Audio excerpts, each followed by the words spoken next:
आशीर्वाद दीजिएगा।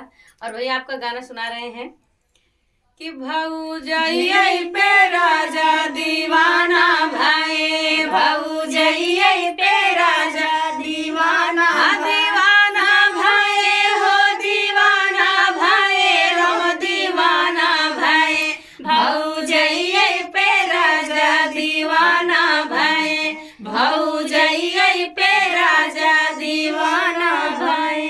हरे सोने की थाली में जवना बनाए, जवना बनाए राम जवना बनाए, सोने की थाली में जवना बनाए। अरे जवना ना जेवैया हमारा भाई, है जवना ना जेवैया हमारा भाई, भौजाई पे राजा दीवाना भाई, भौजाई पे राजा दीवाना भाई।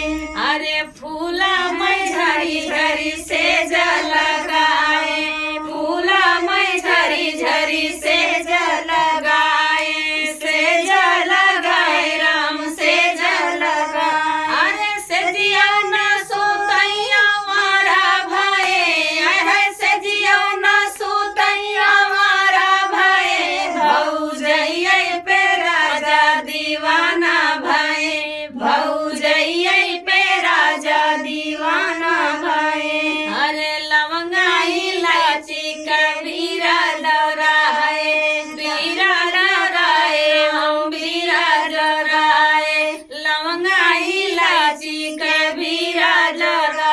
अरे बिरवाना को चाहिए हमारा भाई, है बिरवाना को चाहिए हमारा भाई, भौजाई पे राजा दीवाना भाई, भौजाई पे राजा दीवाना भाई।